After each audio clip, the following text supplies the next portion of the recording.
Son las 8 de la mañana en Bogotá, Quito y Lima. Nosotros continuamos aquí en Directo América por France 24.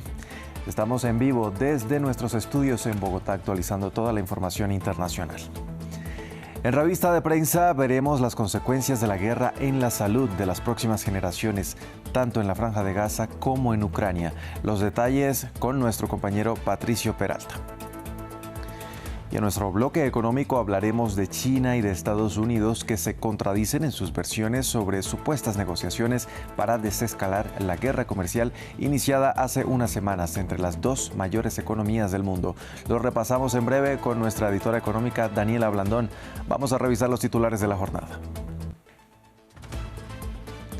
Rusia dice estar dispuesta a llegar a un acuerdo con Ucrania para poner fin a la guerra.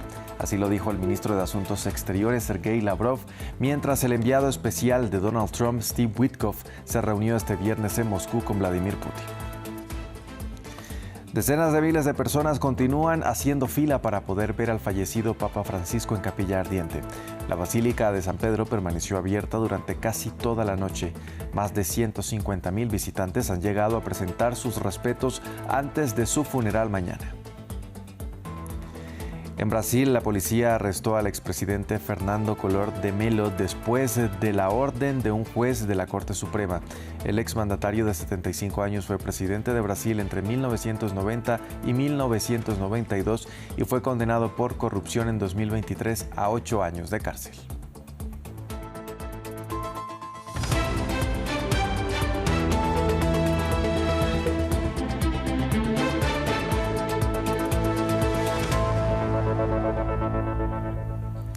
Empezamos en Rusia. El ministro de Asuntos Exteriores de este país declaró que está listo para llegar a un acuerdo para detener la guerra en Ucrania a un corto plazo, aunque dijo también que quedaban todavía detalles por afinar. Las afirmaciones de Sergei Lavrov se dan luego de que el presidente de Estados Unidos asegurara que Moscú está haciendo concesiones para culminar los combates.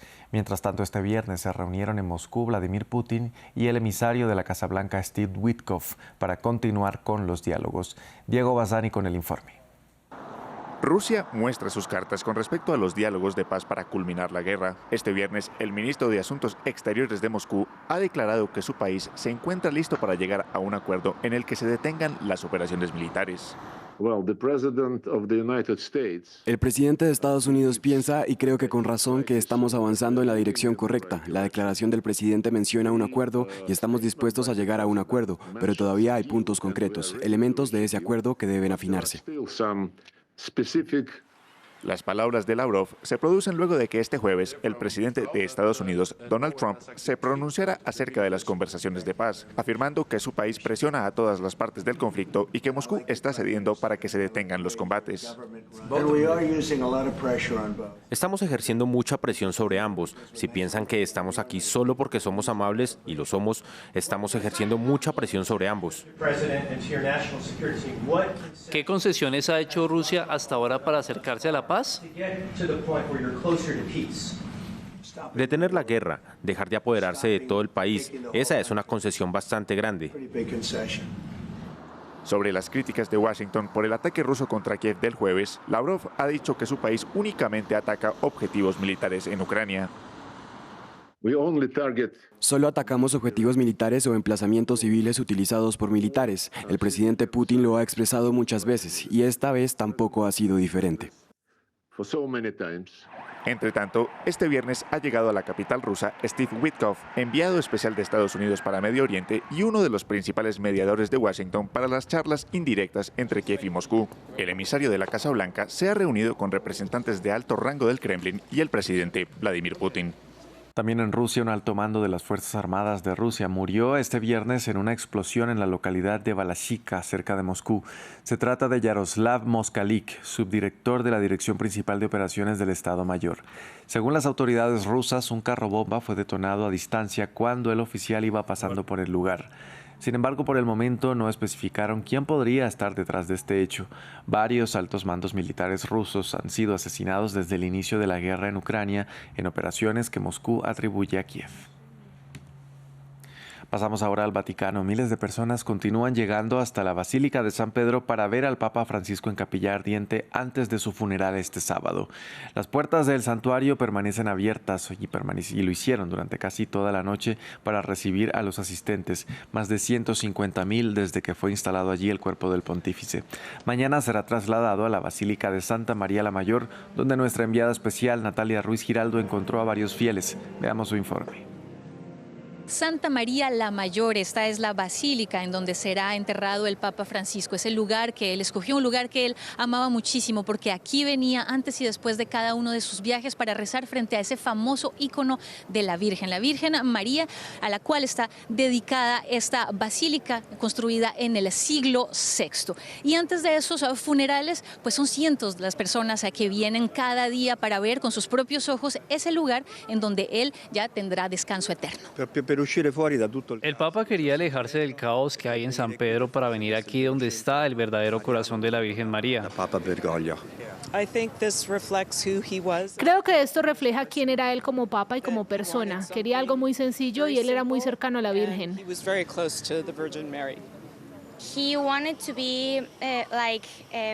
Él buscaba ser un papa sencillo, lejos de todo lujo. Fue una sorpresa para mí que haya decidido ser enterrado aquí, pero no pienso sino buenas cosas del Papa porque fue el Papa de los pobres. El Papa Francisco se convertirá en el 8º pontífice en ser enterrado en esta Basílica de Santa María la Mayor. Pero antes de esto emprenderá ese último viaje este sábado, un viaje de 6 kilómetros entre la Basílica Vaticana y la Basílica de Santa María la Mayor. Y esta plaza que está aquí en el corazón de Roma, en medio del bullicio, de la agitación de la gente, muy a la imagen y semejanza de lo que el Papa Francisco siempre quiso ser, un papa de la gente. Y esperen nuestra transmisión especial desde las 2 de la mañana de este sábado 26 de abril, hora de Bogotá, Quito y Lima, 1 de la madrugada en Ciudad de México y las 4 de la mañana en Buenos Aires, sobre el funeral del Papa Francisco desde la Basílica de San Pedro.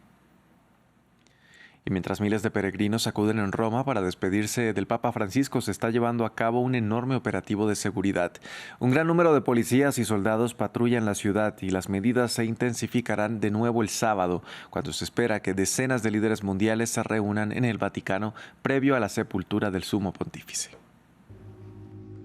Vigilando atentamente los restos mortales del Papa, los uniformes de estilo renacentista y las armas ceremoniales de la Guardia Suiza se hacen notar. Esta es una unidad militar de élite y una parte esencial del gran aparato de seguridad desplegado mientras el mundo se abalanza sobre Roma y el Vaticano. Antes del entierro del Papa Francisco, el operativo de seguridad está en marcha. Helicópteros y drones sobrevuelan la ciudad. Son las únicas aeronaves en el cielo, pues existe una zona de exclusión aérea sobre Roma. La policía vigila a distancia y sobre el terreno. Todo peregrino que entra a la Basílica de San Pedro para rendir homenaje al Papa pasa por controles de seguridad.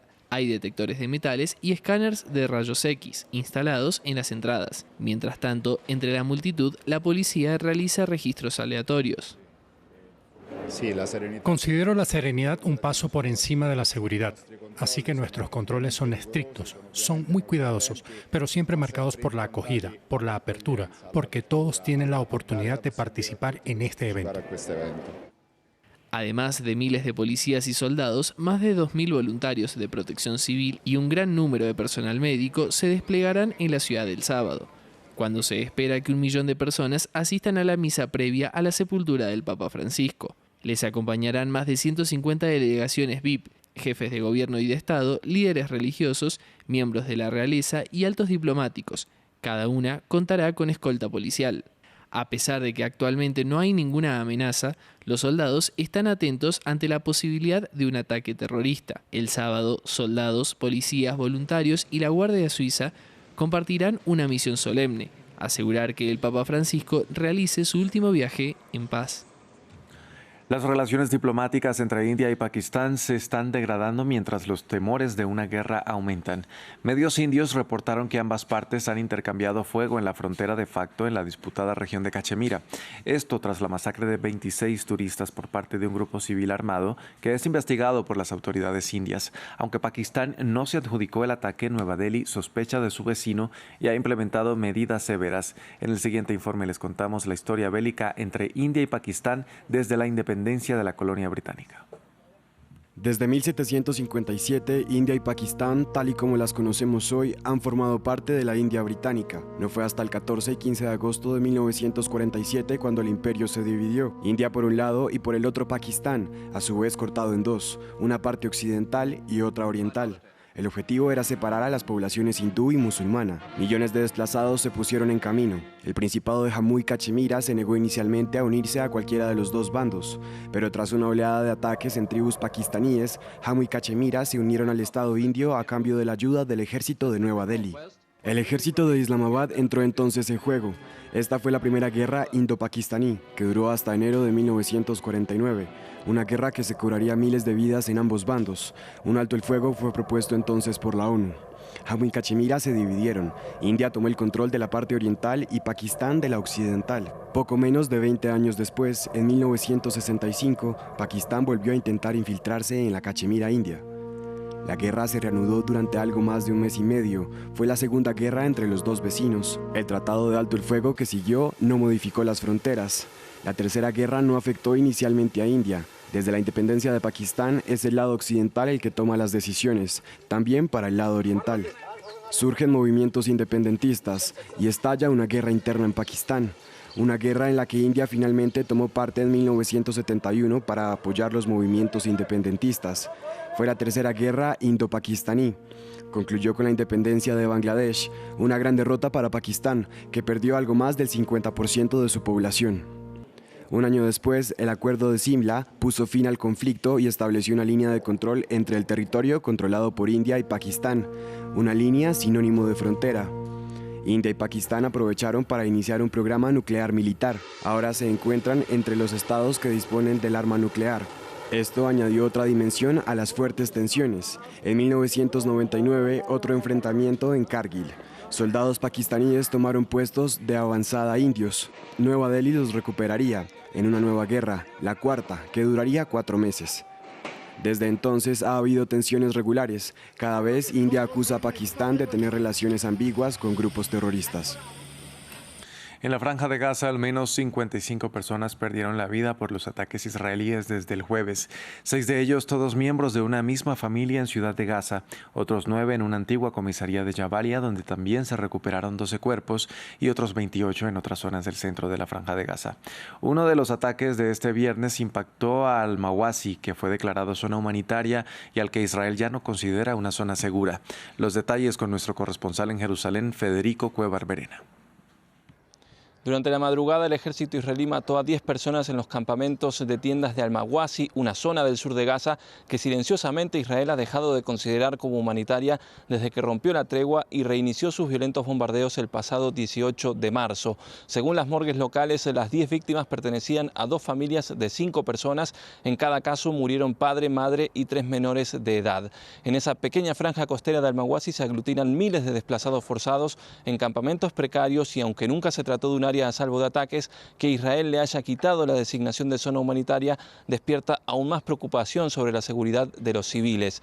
La UNRWA también ha advertido que las familias allí viven bajo condiciones insalubres que se están deteriorando rápidamente, con niños y familias desnutridas, falta de agua potable, limitado acceso a atención sanitaria y propagación de enfermedades por la presencia de basuras, aguas residuales y ratas. Frente a este escenario de precariedad extrema que se extiende en Gaza, los 54 días de bloqueo israelí en la entrada de ayuda humanitaria no hacen más que acelerar la escasez de alimentos y de insumos médicos como las vacunas de la polio, lo que ha forzado a frenar la vacunación de unos 600.000 niños. Desde la ONU han señalado además que en los mercados se han agotado productos esenciales como lácteos, huevos, frutas y carne, y Médicos Sin Fronteras ha advertido que el bloqueo israelí, sumado a las órdenes de desplazamiento en Gaza y a los ataques a trabajadores médicos, representan en sus palabras un esfuerzo sistemático por desmantelar el sistema de salud y cualquier respuesta humanitaria. Esto se traduce, según el Ministerio de Salud de Gaza, en que ya estén fuera de servicio 37 hospitales y centros de salud de un total de unos 50 que hay en la franja, y la Agencia Humanitaria de la ONU agrega que más de la mitad de los centros restantes están en zonas que Israel ha ordenado abandonar, lo que dificulta el acceso de los civiles a estos servicios. El expresidente de Brasil, Fernando Collor de Mello, quien lideró el país entre 1990 y 1992, fue detenido este viernes por la policía. Un arresto que ocurre un día después de la orden de un juez de la Corte Suprema de detener al exmandatario para que cumpla su condena de 8 años y 10 meses de prisión por corrupción, como lo decidió un tribunal en 2023.